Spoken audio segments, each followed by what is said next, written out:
કોંગ્રેસની જન આક્રોશ યાત્રા બનાસકાંઠાના થરાદ પહોંચી પ્રધાનમંત્રી આવાસ યોજનાના અરજદારો પ્રદેશ કોંગ્રેસ પ્રમુખ અમિત ચાવડાને મળ્યા અને પોતાની સમસ્યા કહી। ડેડુઆ ગામના લોકોએ આક્ષેપ કર્યો કે પીએમ આવાસ યોજનાના નામે તલાટી 10-10 હજાર રૂપિયા લે છે અને અરજદારો સાથે ગેરવર્તણૂક કરે છે। ત્યારે અમિત ચાવડાએ જિલ્લા વિકાસ અધિકારીને ફોન પર વાત કરી અને તલાટી સામે તાત્કાલિક કડક કાર્યવાહી કરવા જણાવ્યું। 10-10 હજાર રૂપિયા લીધા છે અને જે હપ્તા આવે છે એમાંથી પણ મારી સાથે ઓછામાં ઓછા 50 અરજદારો છે, લાભાર્થીઓ છે પ્રધાનમંત્રી આવાસ યોજનાના, અને બધાએ લેખિત પણ વારંવાર રજૂઆત ફરિયાદ આપી છે કે અહીંના જે તલાટી છે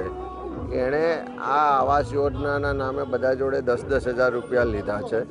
અને જે હપ્તા આવે છે એમાંથી પણ પહેલાં એને પૈસા આપવાના તો જ હપ્તા આવે